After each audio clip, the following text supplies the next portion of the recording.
Buenos días, soy Manuel Gutiérrez, el presidente de la Confederación Hidrográfica del Cantábrico, y quiero darles la bienvenida a esta sesión que tiene por objeto presentar el esquema provisional de temas importantes de la parte española de la demarcación hidrográfica del Cantábrico Oriental y reflexionar conjuntamente sobre estos temas. Para ello, les animo a realizar las preguntas o comentarios que consideren oportunos a través del correo que se ha habilitado para ello.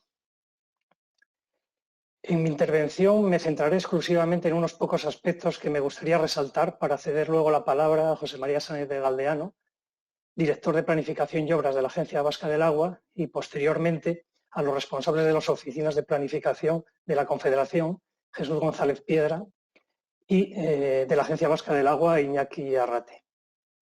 Como saben, pero es conveniente recordarlo y tenerlo presente, el esquema de temas importante constituye el elemento clave del proceso de planificación desde el punto de vista de la participación ciudadana activa. Es el momento de debatir con intensidad sobre las cuestiones que ponen en peligro la consecución de los objetivos de la demarcación y definir, valorar, adoptar con el mayor consenso posible las alternativas más adecuadas para que en el próximo ciclo de planificación 2021-2027 podamos conseguir los principales objetivos establecidos en la Directiva Marco y en la Ley de Aguas. Especialmente alcanzar el buen estado de las masas de agua, atendiendo la satisfacción de las demandas y garantizando su calidad. En el proceso es necesaria la participación ciudadana activa y el debate porque no es posible desarrollar una planificación sostenible y responsable del agua sin implicar al conjunto de la sociedad, tanto en nuestro papel como usuarios y consumidores, como por nuestros derechos como ciudadanos. Con esta implicación y participación en la revisión del plan hidrológico y con la incorporación de las sugerencias y propuestas de interés que hagan los colectivos y el tejido social, también conseguiremos un mayor conocimiento, participación, apoyo y compromiso social en la labor de la Administración en la gestión del agua. Esta sesión es un complemento de los talleres participativos que se desarrollaron el día 3 y 4 de marzo en San Sebastián y de los que estaban programados para realizar en Bilbao y que sin duda haremos una vez que finalice este estado de alarma y reprendamos nuestra actividad cotidiana con seguridad. Esperamos que para entonces las consecuencias de esta crisis sanitaria sean las menos posibles para nosotros, nuestro entorno y para la sociedad en su conjunto. Digo que esta jornada es un complemento porque no sustituye el proceso de participación y consulta pública de los planes del esquema provisional de temas importantes que se inició el 27 de septiembre de 2019 en el ámbito intracomunitario de la demarcación y el 24 de enero pasado en el ámbito intercomunitario, cuyos plazos se encuentran en este momento suspendidos y que se reanudarán tras el levantamiento del estado de alarma. La demarcación hidrográfica del Cantábrico Oriental tiene una peculiaridad que la hace muy singular. En ella se integran dos ámbitos competenciales, administraciones competentes en la planificación y la gestión del agua. Por un lado está la Administración General del Estado, que es la competente para la elaboración de la parte del plan de la demarcación que afecta a las cuencas intercomunitarias y que incluye territorios en País Vasco, Navarra y Castilla-León, en Burgos. Y por otro lado está la Comunidad Autónoma del País Vasco, que es la competente para elaborar la parte del plan de la demarcación que afecta a sus cuencas intracomunitarias. Si bien la superficie de la parte intra e inter están equilibradas, el 40% aproximadamente superficie que corresponde a las cuencas intracomunitarias vascas, sin embargo, en esa parte se sitúa la mayor parte de la población y, por tanto, las presiones más significativas. En ella está el 77% de la población. A esta peculiaridad se une también la existencia en la demarcación de cuencas compartidas con Francia, como es la del Bidasoa en su desembocadura, el Nive o el Nivelle. Esta peculiaridad nos obliga a un esfuerzo de coordinación con las autoridades francesas a través del Acuerdo de Toulouse, pero especialmente entre la Administración General del Estado y el Gobierno vasco en la elaboración y seguimiento del Plan Único para la demarcación. Aprovecho y quiero poner de relieve la excelente coordinación existente entre las administraciones del agua, entre las dos administraciones del agua, basadas en la mutua confianza, en la profesionalidad y en el conocimiento de sus técnicos. Y agradecer expresamente a la Agencia Vasca del Agua esta colaboración y su voluntad de resolver de forma consensuada las dificultades y discrepancias. Así se redactó el vigente plan de la demarcación y así estamos tramitando su actual revisión, donde la participación y colaboración del resto de las autoridades competentes resulta imprescindible. Por resaltar muy brevemente algunas de las cuestiones que los responsables de planificación de la Confederación Hidrográfica y de la Agencia Vasca del Agua nos contarán, quiero apuntar que el riesgo de no alcanzar los objetivos ambientales en la demarcación, presente en un 35% de las masas de agua, está condicionado esencialmente por usos y actividades urbanos e industriales, que están más relacionados con la calidad de las aguas por sus vertidos y con las alteraciones morfológicas de los cauces que con la cantidad del agua. Y esto es así porque el modelo territorial de la demarcación está marcado por una topografía accidentada y una elevada densidad de población en la mayor parte del territorio, y que se ha traducido en una alta ocupación de las vegas fluviales y de las zonas de estuarios. Por otro lado, las necesidades de agua en una demarcación con alta pluviometría pero escasa capacidad de almacenamiento, especialmente en el ámbito del Gran Bilbao, se complementan con transferencias de la cuenca del Ebro, principalmente mediante el trasvase Zadorra-Arratia, que aporta unos 100 hectómetros cúbicos anuales para el abastecimiento de ese ámbito, aparte de las aportaciones que se realizan para usos hidroeléctricos. Esto no significa que en algunas zonas no puedan producirse en estiaje problemas en la garantía de suministro y por ello afección a los caudales ecológicos, o que en determinados sistemas de abastecimiento exista riesgo de avería o sean vulnerables a la reducción de aportaciones como consecuencia del cambio climático. Pero con carácter general, las alteraciones hidrológicas producidas por las extracciones de agua para atender necesidades de consumo, abastecimiento urbano e industrial o necesidades hidroeléctricas afectan de forma relevante solo a un escaso y limitado número de masas de agua muy localizadas. Otro problema importante de la demarcación es el elevado riesgo de inundación existente, debido a esa gran ocupación de las vegas y de los estuarios y a la reducción del espacio fluvial. Las inundaciones constituyen el riesgo natural que mayores daños han provocado históricamente en el ámbito de la demarcación, tanto en términos materiales como de vidas humanas. Por ello han sido tradicionalmente uno de los aspectos más relevantes en la planificación hidrológica y resulta uno de los mayores retos que tenemos que afrontar en los próximos años. El reducir el riesgo de inundación y hacerlo de forma compatible con la mejora de las condiciones morfológicas de las masas de agua superficiales, en un escenario de mayor peligrosidad motivado por el cambio climático, con el esperado incremento de la frecuencia e intensidad de los fenómenos de inundación fluviales y costeros.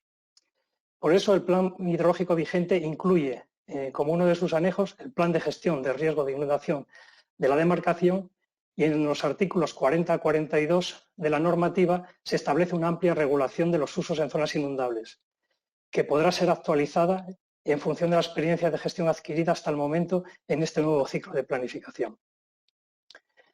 El proceso de actualización de los planes de gestión del riesgo se está desarrollando de forma paralela y coordinada con el plan hidrológico, y a finales de año se someterá el borrador a consulta pública, por lo que aprovecho también esta ocasión para pedir la participación activa en ese proceso que culminará junto con el plan hidrológico en diciembre de 2021. En definitiva, y para terminar, en la revisión del plan, del que el esquema de temas importantes es una parte fundamental, tenemos que focalizar nuestros esfuerzos para encontrar de forma consensuada las medidas realistas y eficientes que nos permitan la superación de nuestras carencias, teniendo en cuenta la necesaria adaptación a la realidad del cambio climático y a un escenario incierto sobre las posibilidades económicas de que dispondremos la sociedad para afrontar los retos.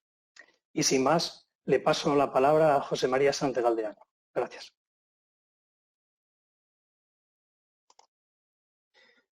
Buenos días, soy José María Sánchez Galdeano, director de Planificación y Obras de la Agencia Vasca del Agua, institución a la que represento por encargo del director general. Quiero solamente, aparte de agradecer la presencia, la participación en esta jornada de refuerzo de la participación pública a la que estamos asistiendo, según me dice la máquina pantallita, dice que estamos 186 personas en este momento conectadas. quiero agradecerles esta participación y además también, sin entrar a comentar nada relativo a los temas importantes que se ha presentado a continuación por Jesús González Piedra, jefe de la Oficina de Planificación Hidrológica de la Confederación, y por Iñaki Arrate, jefe responsable de Planificación Hidrológica e Innovación de la agencia, sí quiero, sin embargo, referirme a uno de los temas, el tema que lleva como título Coordinación entre Administraciones. Esta coordinación entre administraciones, que no solamente forma parte de este tema, sino que además es transversal y absolutamente imprescindible para llegar a alcanzar los objetivos ambientales y el resto de los objetivos de la planificación hidrológica. Sin esta coordinación no será posible. Y lo que están viendo en este momento y lo que van a ver a continuación es un ejemplo, ya lo ha citado el presidente. Este plan hidrológico o esta demarcación hidrográfica del Cantábrico Oriental tiene una parte de competencia estatal, tiene una parte de competencia exclusiva de la Comunidad Autónoma del País Vasco y, sin embargo, nos pusimos de acuerdo en su momento no solo para crear la demarcación, con unos pronósticos, digamos que difíciles de cara a esa coordinación entre las dos administraciones, la Confederación y la Agencia Vasca del Agua, sino que además de crear esa demarcación, efectivamente estamos ya en el tercer ciclo de planificación hidrológica, estamos construyendo entre ambas administraciones el tercer plan hidrológico, estamos construyendo el segundo plan de gestión de riesgo de inundación, que es otro plan hermano del hidrológico, y ambos son interdependientes, y además también estamos de acuerdo con la Confederación del Cantábrico, estamos trabajando coordinadamente en el régimen de autorizaciones de obra, autorizaciones de vertido, sancionadores, informes urbanísticos, informes ambientales, cosa en la que también estamos conveniados y estamos trabajando coordinadamente con la Confederación del Ebro. Es decir, esto es un ejemplo de lo que, no sin esfuerzo, no es una coordinación automática, sino que, como ha resaltado el presidente, se debe a un gran esfuerzo de las dos partes, que es de agradecer para las dos partes, que debe iluminar el conjunto de la labor del conjunto de las administraciones para poder conseguir los objetivos de la planificación hidrológica, que no son otros que los objetivos generales de bienestar para toda la sociedad. Sin más, voy a dar la palabra ya para la presentación puramente técnica del esquema provisional de temas importantes.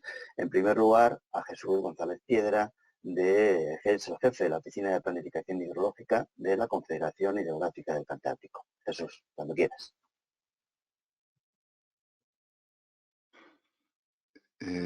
Buenos días. Soy Jesús González Piedra, jefe de la Oficina de Planificación Hidrológica, y voy a iniciar mi presentación en relación con el esquema de temas importantes. Quería recordar que tenemos un buzón para recibir preguntas, que es el que aparece en pantalla. Lo voy a recordar permanentemente en todas las presentaciones. Unos retazos de lo que ya se ha dicho. Este es el ámbito de la demarcación hidrográfica en el que se comparten competencias con la Comunidad Autónoma del País Vasco. Lo que aparece en color azul y lo que aparece en color salmón es la parte en la que ejerce competencias el Estado. Llevamos ya desde el ciclo anterior en todas las etapas del proceso de planificación elaborando documentos comunes para facilitar pues, la comprensión y el análisis conjunto en el ámbito de toda la demarcación. Esto no quiere decir que los procesos de consulta de cada uno de los procedimientos y sus trámites, aprobación, etcétera, lleven aparejada los trámites en el ámbito específico de competencias en las que se ejerce cada uno. También ya se ha citado, pues, y aquí pongo un mapa aclaratorio, parte del territorio es internacional. Bueno, el territorio no, es decir, las cuencas son otras fronterizas o las cabeceras están situadas en España. Son las cabeceras de los ríos Nive y Nivel Y en el caso del Bidasoa, pues todo el tramo transfronterizo lo compartimos con Portugal. Todo esto se regula a través del acuerdo de Toulouse de febrero de 2006 y supone, pues eso, un esfuerzo adicional de coordinación con Francia. Sin más, ya vamos a entrar a establecer, bueno, a señalar cuáles son los objetivos de la planificación hidrológica. Son alcanzar el buen estado de las masas de agua y prevenir su deterioro. Además, se debe promover el uso sostenible del agua, atendiendo las demandas actuales, futuras y garantizar su calidad. Y asimismo, debe contribuir a prevenir los efectos de los fenómenos extremos, como pueden ser las inundaciones y las sequías. El proceso de planificación hidrológica es un proceso cíclico con periodos de 6 años en el que se desarrollan pues, todas las actividades que tienen que conducir en ese plazo desde la aprobación del ciclo anterior, en este caso en el año 2016, hasta tener disponible y aprobado en el año 2021 el actual plan que tenemos en revisión. En paralelo a estos planes hidrológicos van los planes de gestión del riesgo de inundación, como veremos más adelante. Ahora nos encontramos en esta etapa, que es la del esquema de temas importantes. Todo ello con un intento de reforzar la participación pública de manera importante en este ciclo, atendiendo pues diversas reclamaciones que se han suscitado en las etapas, en los ciclos anteriores. Y también quiero recordar que el plazo de consulta pública está suspendido, al menos mientras dure la situación del estado de alarma. Ya se ha dicho que se pretende todo el esfuerzo de participación pública que teníamos diseñado, que se pretende ponerlo de nuevo en marcha, que quedó suspendido tras un par de talleres, una vez finalice esta situación. En cuanto a las etapas del proceso de planificación, lo voy a pasar pues rápido porque ya se ha hablado en diferentes momentos. Va en paralelo el plan hidrológico, que es la evaluación del riesgo de inundación y la definición de su plan de gestión. En la parte izquierda van los documentos e hitos del plan hidrológico y en la parte derecha los del plan de gestión del riesgo de inundación. En definitiva, estamos ahora en la etapa de someter a consulta pública el esquema de temas importantes y estamos ya trabajando en el proyecto de plan hidrológico. Este deberá estar, si todo sale como debe ser, en vigor en diciembre, a finales de diciembre del año 2021, a la vez que el plan de gestión del riesgo de inundación en su primera revisión. Y además aquí señalar un plazo que es importante y es que debemos dar cuenta a la Comisión Europea antes del 22 de marzo de 2022. Bueno, los objetivos del esquema de temas importantes son, de forma genérica, identificar los principales problemas relacionados con la gestión del agua en cada demarcación y así como las posibles alternativas de solución. Esto, vamos extendiéndonos un poco más, se trata de identificar, definir y valorar los principales problemas de la demarcación hidrográfica, plantear y valorar las posibles alternativas de actuación para solucionar los problemas y concretar las posibles decisiones con el máximo consenso posible que se deben adoptar en la configuración del plan hidrológico que ya estamos iniciando su revisión. El planteamiento del esquema de temas importantes pues es el siguiente. Se elabora el esquema provisional que se somete a consulta pública. A través de ese procedimiento se recogen las propuestas y sugerencias de todas las partes interesadas y asimismo las observaciones, las propuestas, alegaciones que se hayan podido recibir durante la consulta pública.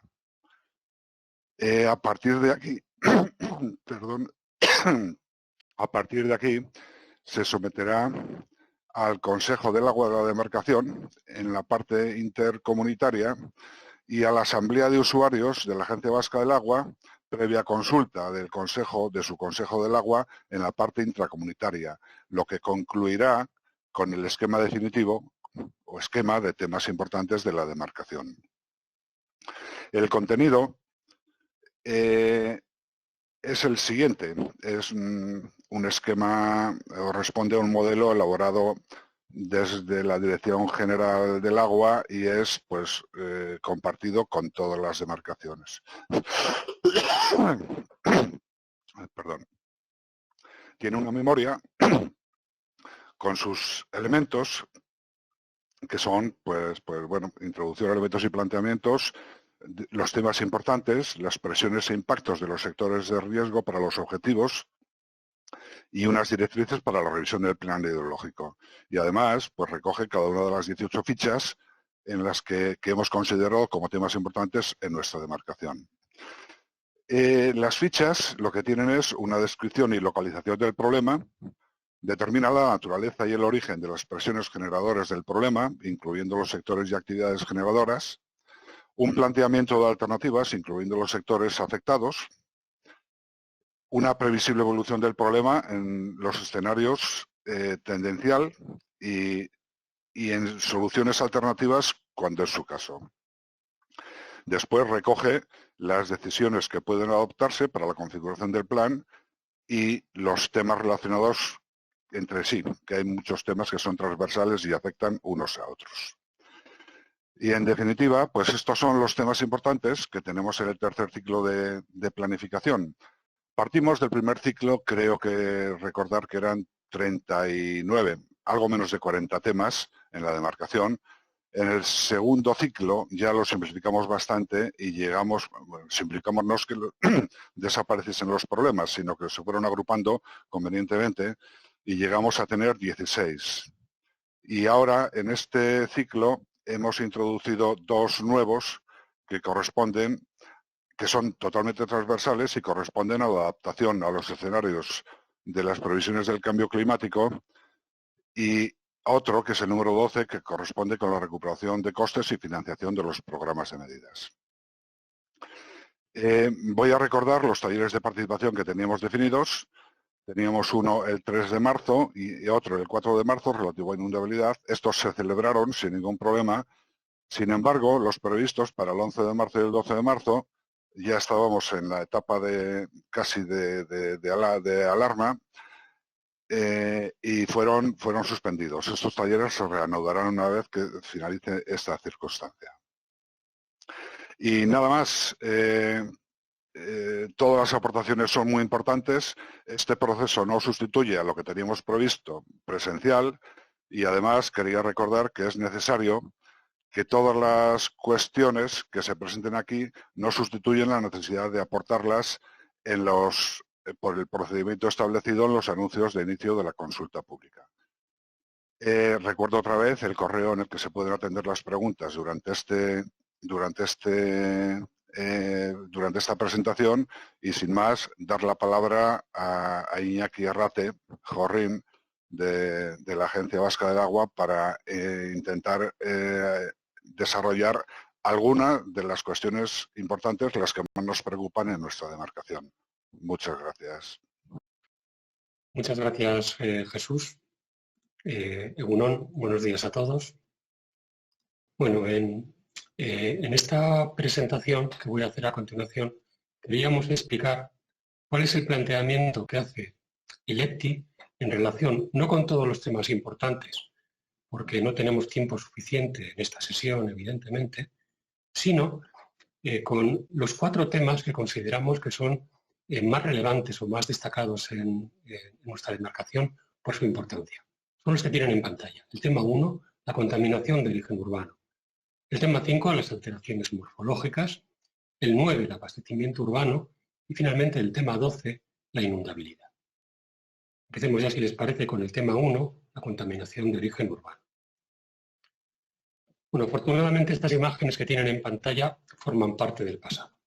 Lo que denotan es una contaminación extrema de nuestras masas de agua superficiales. Esto es solamente un ejemplo, que es la ría de Bilbao. Afortunadamente esta situación ha cambiado radicalmente en los últimos 30 años a raíz del desarrollo de los diferentes planes de saneamiento y depuración de aguas residuales urbanas e industriales. Y esa mejora se puede ver ya a simple vista, simplemente comparando fotografías de diferentes épocas, como estas que tienen en pantalla, que corresponden con el Abra de Bilbao. Bien, ¿cuál es el diagnóstico que hace el EPTI en relación con esta cuestión? Bueno, pues que efectivamente la implantación de estas redes de saneamiento y de las infraestructuras de depuración ha conseguido mejorar notablemente el estado de nuestras masas de agua en los últimos años. Tienen en pantalla en la parte de la izquierda cuál era la situación que teníamos al inicio de los trabajos del primer ciclo de planificación, con un cumplimiento del estado ecológico de las masas de agua superficiales del 45%. En la actualidad, este cumplimiento de las aguas superficiales en cuanto a estado ecológico ya es del 75%. Pero, sin embargo, hay que recordar que todavía muchas de estas masas de agua superficiales aún no se alcanzan los objetivos de la Directiva Marco del Agua. Pues bien, en cada una de estas masas de agua hemos identificado cuáles son estos indicadores que están fallando y cuáles son, en última instancia, las presiones que son responsables de estos fallos. Las conclusiones son que los vertidos urbanos insuficientemente depurados aún siguen siendo uno de los principales problemas que tenemos que resolver en nuestra demarcación. Evidentemente, los impactos más extensos se están dando en las zonas que todavía presentan carencia de infraestructuras básicas de saneamiento y depuración de acuerdo con las obligaciones de la Directiva del año 91 de aguas residuales. Pero también es importante ser consciente de que hay zonas con saneamiento y depuración ya implantadas hace años que tampoco están alcanzando sus objetivos de la Directiva Marco del Agua. Bien, con todo esto, ¿qué decisiones se proponen desde el EPTI para la configuración del plan hidrológico? En lo que respecta al programa de medidas, en primer lugar, muy importante, completar las infraestructuras básicas de saneamiento y depuración que están aún pendientes, que están relacionadas con el cumplimiento de la Directiva de aguas residuales que anteriormente citaba y que están recogidas evidentemente en el programa de medidas del plan hidrológico. Aquí tenemos algunos ejemplos, la pantalla correspondientes, algunas actuaciones pendientes en la cuenca del Nervión y Baizábal, fundamentalmente las sedares, las depuradoras del Alto Nervión y sus colectores, que afortunadamente ya parece que se van a iniciar en breve plazo, y otras actuaciones de menor envergadura, pero también muy importantes. En su conjunto, solamente estas medidas suponen una inversión de unos 80 millones de euros. Es fundamental acometer estas medidas. En segundo lugar, muy importante, acometer mejoras en sistemas ya existentes. Esto comprende, por un lado, completar la conexión de los vertidos a colectores. Y es que sucede que, a pesar de estar construidos estos sistemas de colectores y las edades correspondientes, todavía tenemos numerosos vertidos que aún no han sido conectados a la red general. Vertidos que están en trama urbana, que no han sido conectados. Es fundamental realizar esta conexión. En el ámbito de Vizcaya, estos trabajos los estamos acometiendo a través de un convenio de colaboración entre la Agencia Vasca del Agua y el Consorcio de Aguas Bilbao-Vizcaya. Son trabajos que comprenden el inventario detallado de estos vertidos, su caracterización y su priorización. También, a continuación, el estudio de viabilidad técnico-económica de su conexión y, finalmente, la redacción de proyectos y la ejecución de las obras. Entendemos que estos trabajos se pueden extrapolar, son interesantes para su extrapolación a otras zonas, a otros territorios de la demarcación. También mejoras en la depuración. Estas mejoras tienen que ver, en ocasiones, con el cumplimiento de obligaciones de la Directiva de Aguas Residuales del año 91, concretamente las mejoras en las edades de Atalerreca y de Loyola. Pero también la adaptación a los objetivos medioambientales de las masas de agua, los objetivos de la Directiva Marco del Agua. Fundamentalmente estamos identificando la conveniencia de eliminación de nutrientes en algunas depuradoras, concretamente el Alto Urola y también algunas en el eje del Ibaizábal. Concretamente eliminación de fósforo. Y por supuesto también tratar de reducir el impacto de los alivios, de los desbordamientos de sistemas de saneamiento en tiempos de tormentas, incluyendo el impulso de determinadas medidas que ya están recogidas en el programa de medidas, como los tanques de tormenta, como la separación de pluviales, también la implantación progresiva de los sistemas urbanos de drenaje sostenible. En tercer lugar, muy importante también, la mejora de la organización de los entes gestores de saneamiento. Lo cierto es que son un sector estratégico para la recuperación del medio acuático de nuestra demarcación y aún no disponemos en toda la extensión de esta demarcación de entes gestores con capacidad técnica, económica y de gestión suficiente, tanto en alta como en baja. Pues bien, esta mejora en la organización es prioritaria, pero no solamente para facilitar un adecuado servicio, sino también, como decía anteriormente, para contribuir de forma adecuada al logro de los objetivos medioambientales. Y en cuarto lugar, profundizar en el estudio y seguimiento de los contaminantes emergentes. Se trata de contaminantes, como saben, sobre los que todavía no se tiene un suficiente conocimiento sobre su presencia, sobre su impacto en el medio acuático, pero es preciso seguir trabajando en esta materia.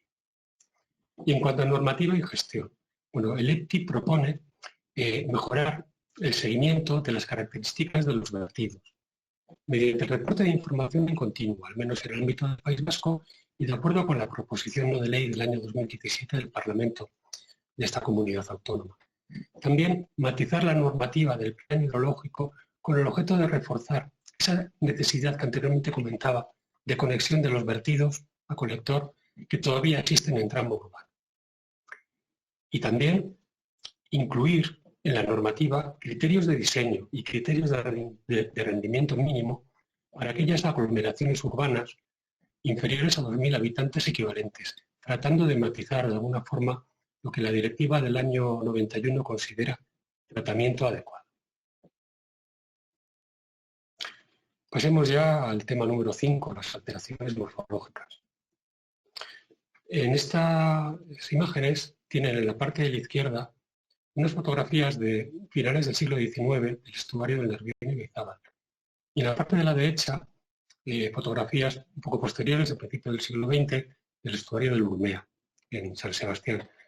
En todas esas fotografías se puede apreciar que eran estuarios, que eran masas de agua que todavía tenían un cierto grado de naturalidad, con zonas intermareales bien conservadas. La situación ha cambiado radicalmente en años posteriores, con la ocupación masiva de nuestras vegas estuarinas y de nuestras vegas fluviales, por usos urbanos e industriales.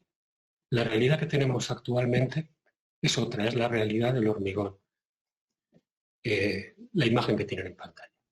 Hay que ser conscientes de que esta alteración morfológica de las masas de agua impide en muchos casos la consecución de todos los objetivos de la Directiva Marco del Agua. En algunos casos esta alteración ha sido de tal magnitud que lo que es necesario hacer para revertir a una mínima condición de naturalidad estas masas de agua es en la práctica inviable. En consecuencia hemos tenido que declarar numerosas masas de agua como muy modificadas, con todo lo que ello implica. En el plan hidrológico vigente planteaba en relación con esta problemática una cuestión fundamental. Es el freno del deterioro morfológico. Esa es la gran prioridad. La gran prioridad de impedir el deterioro adicional, de preservar los valores de los tramos que todavía conservan ciertas condiciones. Y el principal instrumento para conseguir ese freno es la aplicación de la normativa del plan hidrológico ya desde el primer ciclo de planificación, incluyendo una serie de artículos que tienen que ver con, por un lado, la ordenación de usos en zonas inundables, apartando los nuevos desarrollos del cauce y buscando nuevos asentamientos seguros.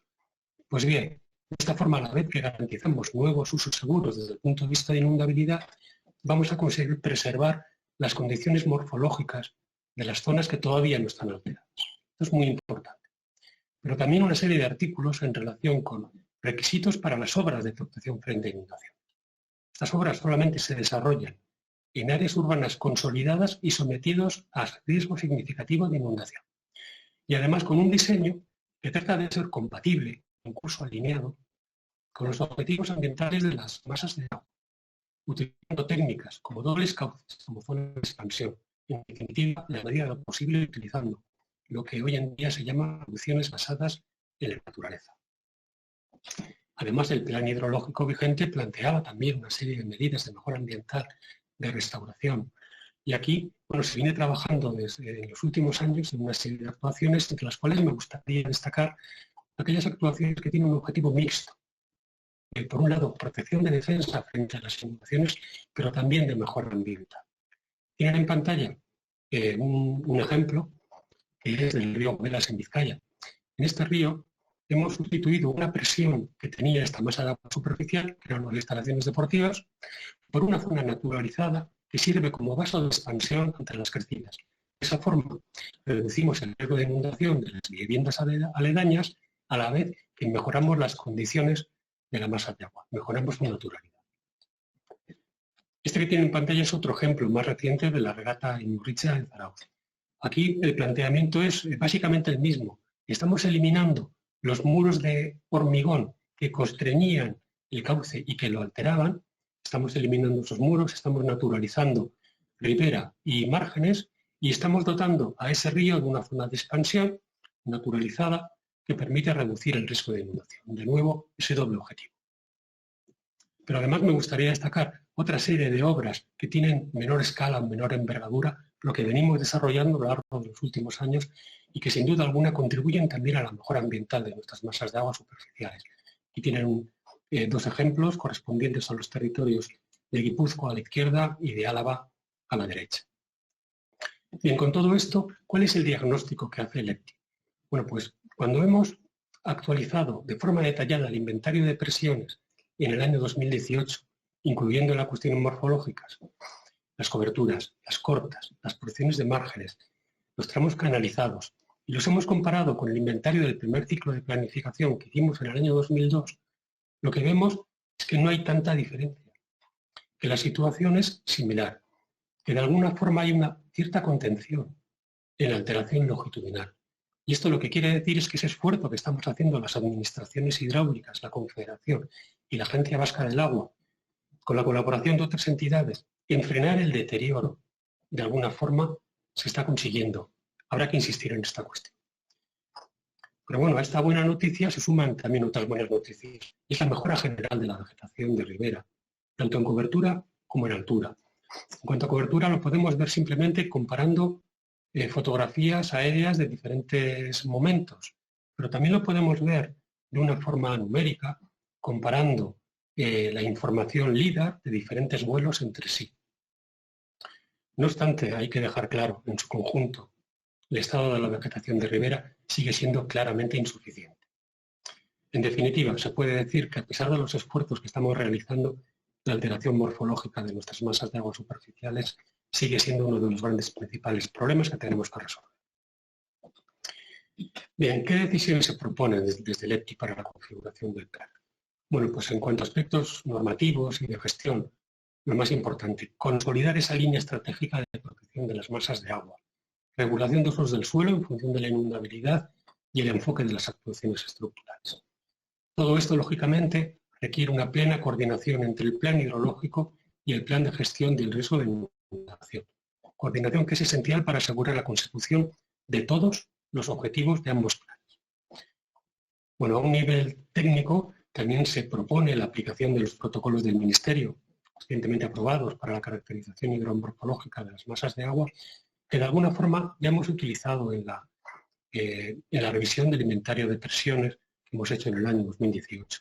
Y también profundizar en la utilización de nuevas técnicas, de nuevas metodologías que nos permitan realizar una valoración más precisa de cuál es el estado de la vegetación de ribera y sobre todo de su evolución. Les comentaba la tecnología LIDAR, pero también estamos pensando en utilizar imágenes satélites como Sentinel, etc. Y en relación con el programa de medidas, lo que se propone es, por un lado, tratar de incrementar en la medida de lo posible el esfuerzo de inversión en el siguiente ciclo de planificación en esta materia, algo que nos permita abordar actuaciones de cierta envergadura en algunas masas de agua, actuaciones que apenas han podido ser materializadas en los últimos años debido a limitaciones presupuestarias. También reforzar la coordinación de actuaciones de las diferentes administraciones, incluyendo, por supuesto, las competentes en la gestión de la red Natura 2000. Se plantea también poner en marcha proyectos de mejora ambiental en entornos urbanos, aprovechando el creciente valor que la ciudadanía está otorgando ya a los ecosistemas acuáticos. Ya hay alguna experiencia en marcha. Se puede citar, por ejemplo, la iniciativa de Ecologistas en Acción para la mejora ambiental del río Galindo, que ya cuenta con el apoyo de la Agencia Vasca del Agua y del Ayuntamiento de Baracaldo y de la Diputación Foral de Vizcaya.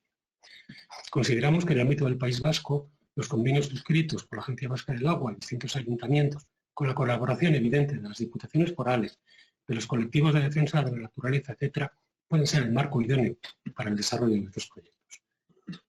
Perdón. Y en cuanto a la vegetación de ribera, trabajar en la misma línea de mejora. Actuaciones de revegetación planificadas y coordinadas entre las diferentes administraciones. Eso sí, se plantea necesario tratar de extender esa anchura de la vegetación de ribera, al menos en las márgenes de los espacios de mayor interés ambiental, como la Red Natura 2000, entre otras. No quiero terminar este apartado de alteraciones morfológicas sin referirme a las barreras transversales, a la franqueabilidad, a la permeabilidad de nuestros azudes. Lo cierto es que en nuestra demarcación tenemos miles de azudes, los tienen en pantalla, la mayoría en desuso y la mayoría suponen barreras infranqueables al paso de la fauna. El plan hidrológico vigente planteó diferentes programas a realizar por las autoridades competentes en la materia, así como criterios generales de priorización. Se han venido desarrollando en los últimos años numerosas actuaciones de permeabilización de azudes, tanto en uso como en desuso, con su correspondiente eliminación si eso es posible. Aquí en algunos ejemplos correspondientes a los territorios de Guipúzcoa a la izquierda y Vizcaya a la derecha, desarrollados por las correspondientes diputaciones forales.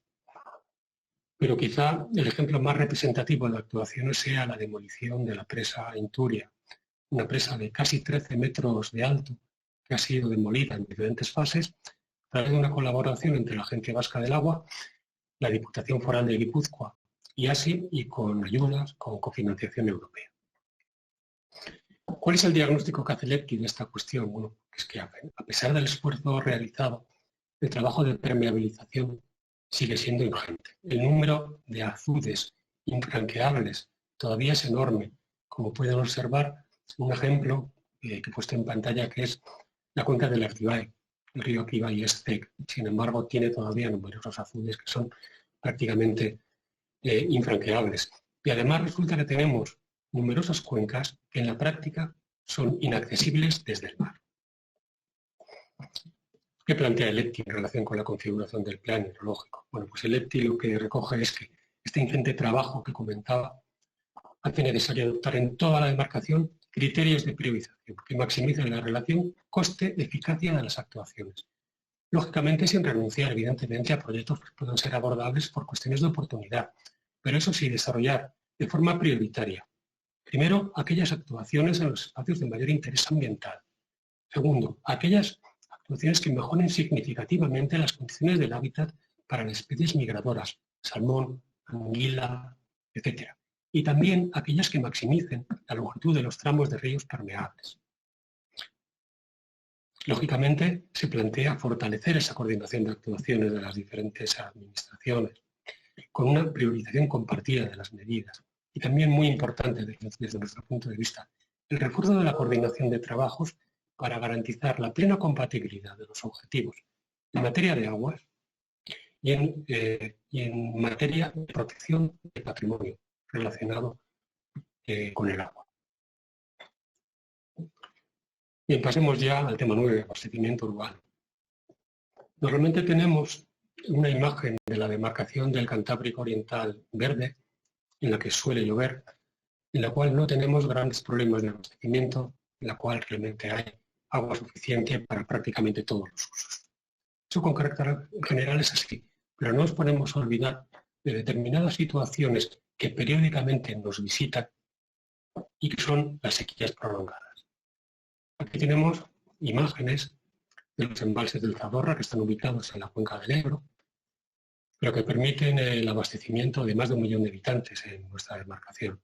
Son imágenes de la sequía del 89-90. Afortunadamente se ha venido trabajando por parte de las diferentes administraciones implicadas de forma intensa en la mejora de la garantía de abastecimiento, y hoy por hoy estamos en una situación muy diferente para abordar una situación como la de la sequía del 89-90. En todo caso, el plan hidrológico vigente planteó una serie de medidas que se pueden agrupar de forma simplificada en 3 categorías. La primera, el refuerzo de determinados sistemas de abastecimiento para mejorar su garantía, para mejorar su compatibilidad con los caudales ecológicos que están aprobados por la planificación hidrológica, o para mejorar la situación de vulnerabilidad ante accidentes, ante rupturas. En segundo lugar, una serie de medidas relacionadas con la eficacia, con la eficiencia de los sistemas de abastecimiento, medidas de gestión de la demanda. Bueno, aquí afortunadamente nuestros principales entes gestores de abastecimiento han venido trabajando en los últimos años precisamente en esta gestión de la demanda. Y lo cierto es que en estos últimos 15 años los consumos de estos sistemas de abastecimiento, a pesar de que la población ha crecido ligeramente, los consumos han disminuido de forma radical en la mayor parte de los sistemas. Y esto es una buena noticia y es algo para felicitar a nuestros entes gestores de abastecimiento. No en todos los sistemas, realmente se ha trabajado con la misma intensidad y bueno, pues en algunos sistemas de abastecimiento todavía esa situación de descenso de los consumos no se metirá. También el plan hidrológico destacaba un poco de medidas relacionadas con la mejora de la organización de los servicios del agua, como he comentado anteriormente. Bien, y todo esto en un contexto de cambio climático. Lo cierto es que todas las proyecciones, todos los escenarios sugieren recursos decrecientes. En nuestra demarcación se estiman reducciones comprendidas entre el 3 y el 7% para el año 2040 y entre el 10 y el 26% para finales del siglo, dependiendo lógicamente del escenario de emisión. Con todo ello, ¿cuál es el diagnóstico que hace el EPTI? Que no es muy diferente del diagnóstico del plan hidrológico vigente. Y es que, perdón, en general tenemos suficientes garantías tanto en cantidad y en calidad en casi todos los sistemas de abastecimiento, tanto en la situación actual como en horizontes futuros, teniendo en cuenta también los posibles efectos del cambio climático. Y además la mayor parte de las masas de agua cumple con el régimen de caudales ecológicos. Pero tenemos debilidades, tenemos insuficiente garantía de abastecimiento en algunos sistemas. El mayor problema lo tenemos en el Oca, en la comarca de Busturia-Aldea. Pero también tenemos problemas, aunque en otra magnitud de intensidad, en el EA, en el Artibay, en el Loria Medio y Alto. Tenemos también problemas de afecciones a caudales ecológicos ocasionados por las captaciones de abastecimiento. Y aquí el problema más relevante, y tienen algunas imágenes en la parte superior de la pantalla, lo tenemos de nuevo en Busturia. Y también tenemos otra debilidad, que es la vulnerabilidad a posibles accidentes en algunos de los sistemas mayores, como comentaba anteriormente. Son medidas que están recogidas en el plan hidrológico vigente, pero que todavía no se han podido materializar. ¿En cuáles son las decisiones que se proponen por parte del EPTI para la configuración del plan hidrológico?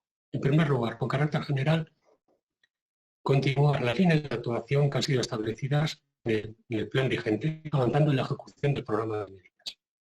Eso sí, se plantea revisar las soluciones para mejorar la garantía de abastecimiento de Bilbao metropolitano, que están recogidas en el plan, y que estaban basadas en el incremento de la regulación en el área cantábrica, concretamente en el entorno del Ecuaso.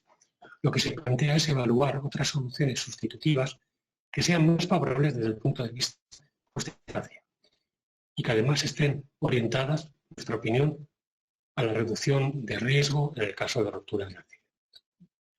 Muy importante también desarrollar medidas recogidas en el Plan de Acción Territorial de Abastecimiento de Urdaibai, que ha sido recientemente aprobado. Eso nos va a permitir mejorar la garantía de abastecimiento en Busturia-Aldea y hacer compatible plenamente ese abastecimiento con los caudales ecológicos determinados por la planificación hidrológica. En particular, consideramos que es muy importante avanzar en la conexión Bermeo-Munguíes.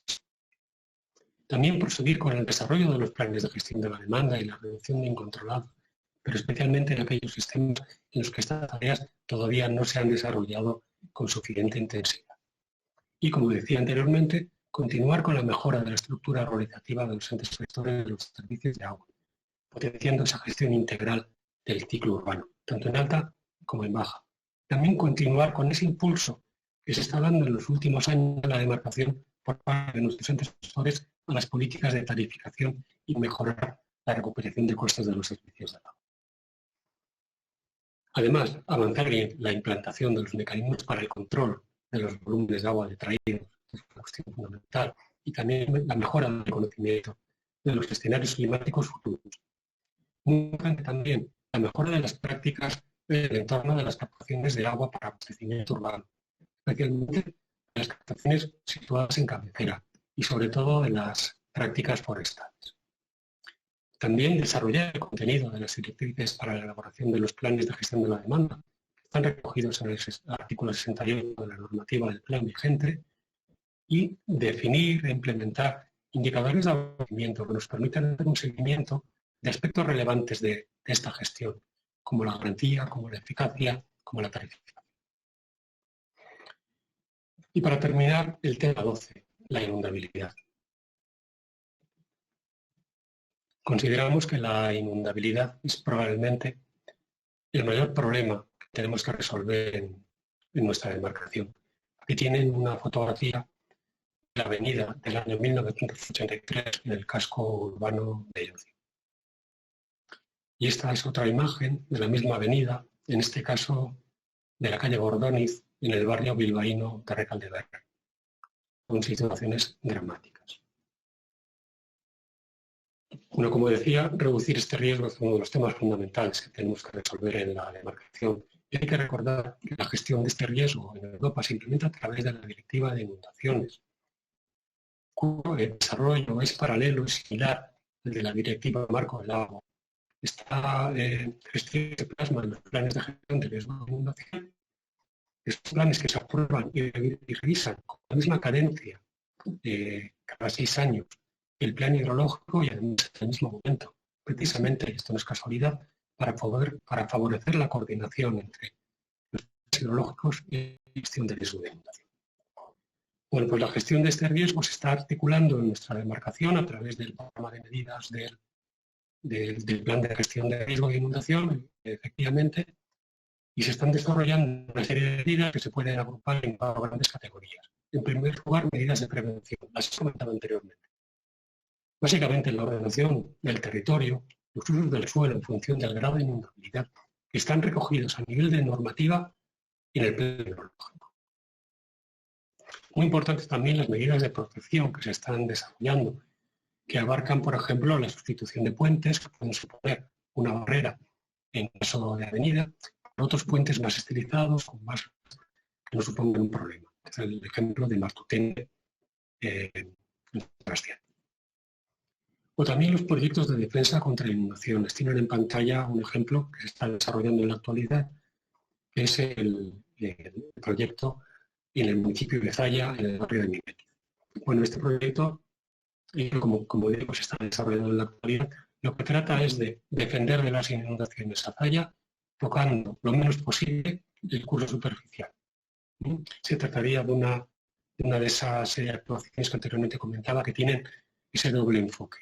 Bueno, pues aquí lo que se pretende es reducir el riesgo de inundación, por un lado, recuperando zonas de expansión del cauce que se habían perdido, se habían rellenado, y también dotando de dobles cauces que de alguna forma reproducen el funcionamiento de la naturaleza. En definitiva, no es otra cosa que una solución basada en la naturaleza.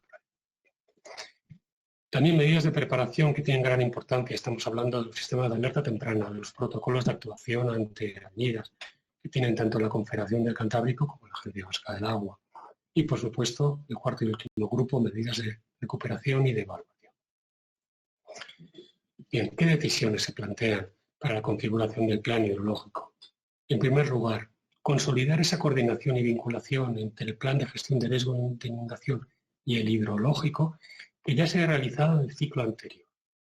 Se trata de una coordinación que tiene que abarcar planteamientos estratégicos de consecución de todos los objetivos de ambos planes, pero también planteamientos de estructura documental y planteamientos en relación con la tramitación, utilizando todas las sinergias que presentan estos dos planes. Y aquí me gustaría insistir de nuevo en la importancia capital de la regulación de los usos del suelo en función del grado de inundabilidad. Es un mecanismo clave para no incrementar el riesgo, pero también para la conservación de nuestras masas de agua superficiales.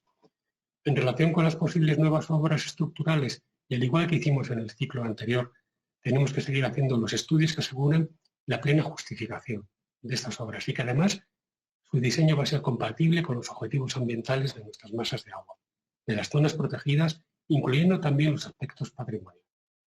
En ese sentido, tenemos que continuar también con el impulso de las soluciones basadas en la naturaleza y profundizar en los posibles efectos del cambio climático.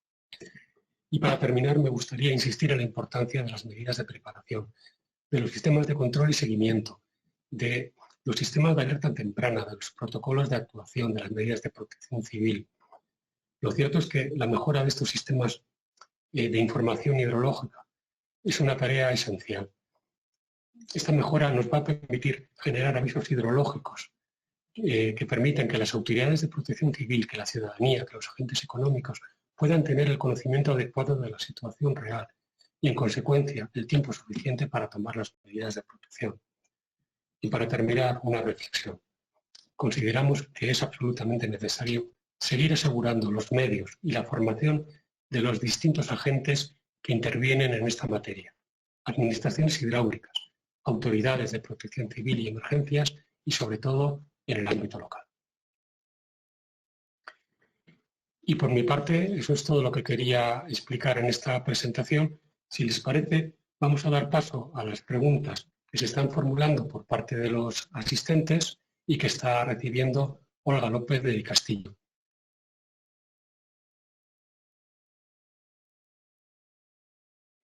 Egunon, buenos días. Muchas gracias a los cuatro por vuestras interesantes exposiciones e intervenciones y también gracias a todas las personas que nos estáis acompañando en esta jornada. Y como bien decía Iñaki, ahora vamos a pasar a responder las distintas preguntas que ustedes están enviando a la dirección de correo electrónico habilitada a estos efectos. Así que paso a formular la primera pregunta, que viene del Instituto Geológico y Minero de España, en particular de la Unidad de Oviedo, y comentan que la explotación geotérmica de las aguas subterráneas mediante bombas de calor es una alternativa energética que está teniendo un gran impulso en países del entorno y en el nuestro todavía es de escaso desarrollo, pero sí que está poco a poco avanzando y considera muy importante conocer las consecuencias de esta actividad en acuíferos y en otro tipo de captaciones para poder adelantarnos a establecer criterios suficientes con los que prevenir futuras afecciones. Entonces, la pregunta en particular es si sería posible incluir en la ficha de LETI, en la ficha número 4 relativa a otras fuentes de contaminación, incluir en esa ficha el análisis del impacto térmico derivado de este tipo de explotaciones geotérmicas mediante bombas de calor. Bueno, en relación con esta cuestión, quizá es conveniente aclarar que la propia normativa del plan hidrológico vigente ya recoge una serie de artículos que tienen como objetivo fundamental precisamente el tratar de evitar que estas prácticas relacionadas con el intercambio de calor basadas en energía geotérmica puedan producir un impacto significativo sobre las masas de agua. En ese sentido, ya el plan hidrológico vigente, como digo, incorpora una serie de artículos en los cuales se definen cuáles son esas condiciones que de alguna forma van a dar seguridad a las obras que se planteen en relación con geotermia para precisamente proteger las masas de agua. En todo caso, sí que puede ser interesante la sugerencia que se nos hace incorporando a ese esquema de temas importantes en el tema correspondiente, bueno, pues la importancia que tiene esta cuestión que de hecho ha sido merecedora de incluir una serie de artículos en el plan hidrológico. Muy bien, pasamos a la siguiente pregunta, que viene de la Dirección General de la Administración Local y de Exploración del Gobierno de Navarra. En primer lugar, agradecen a las administraciones implicadas en la celebración de esta jornada y plantean la siguiente cuestión relacionada con el LETI. Comentan que en relación con el abastecimiento se reconoce que en sistemas menores dependientes de pequeños manantiales o captaciones superficiales hay problemas de cantidad o de calidad. Indican que en el caso de Navarra esta situación aplica, dicen, a prácticamente el 100% de la población. Los indicadores de los planes de sequía no reflejan adecuadamente la problemática de la escasa garantía de estos recursos, sobre todo en estiaje. Entonces pregunta si sería posible implementar en el plan hidrológico un mecanismo más ágil para poder declarar en situaciones de estiaje prolongados la exención de los caudales ecológicos para estos pequeños abastecimientos, mientras a la par se implantan otros tipos de medidas como gestión de la demanda, recursos alternativos u otras soluciones supramunicipales. Bien, quería señalar que independientemente de que no estén recogidos, según dicen adecuadamente, en los planes especiales de sequía la situación de algunos de los municipios o de la práctica totalidad de los municipios del Bidasoa, sí que una sugerencia que hacen realmente ya está contemplada en la normativa del plan hidrológico. En el artículo, creo que es el 13, se recoge que los caudales ecológicos tienen un uso por encima de ellos, que es el de abastecimiento urbano, siempre que no haya alternativas viables. Con lo cual creo que eso da una salvaguarda muy importante a los abastecimientos de población, no así a los otros usos.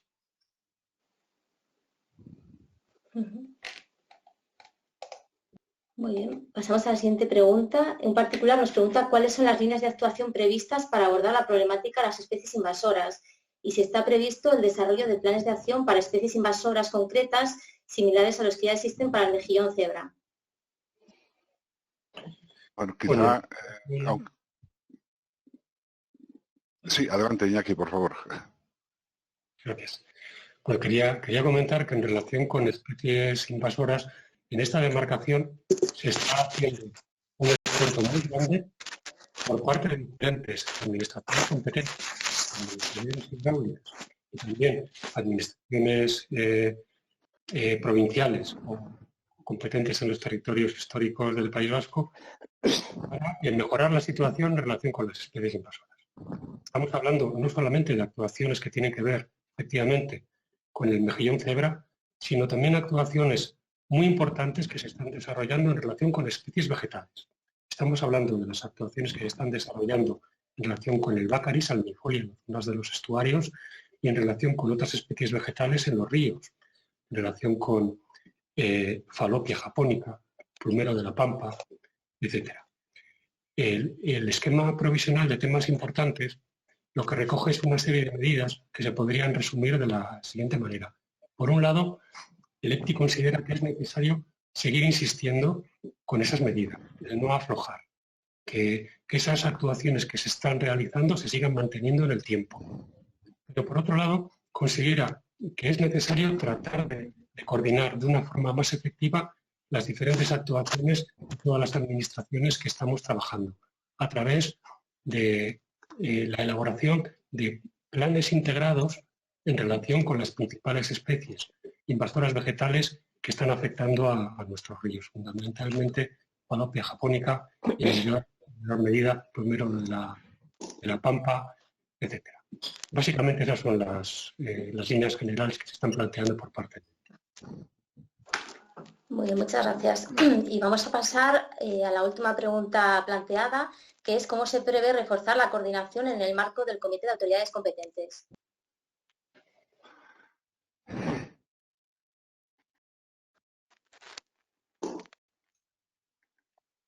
Bueno, bueno, si quieres, Jesús, bueno, es una de las prioridades que tenemos establecidas dentro de la demarcación y de la Confederación Hidrográfica, el potenciar la participación de las autoridades competentes, no solo ya en la redacción del plan, sino también en su seguimiento y en la coordinación de las actuaciones, como decía antes Iñaki.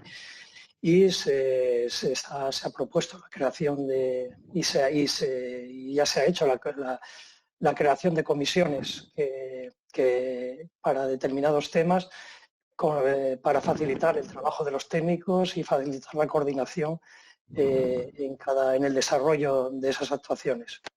Es decir, que el Comité de Autoridades Competentes tiene que constituirse como una de las vías más potentes y más claras de coordinación y participación de las autoridades y de las administraciones en la gestión hidráulica.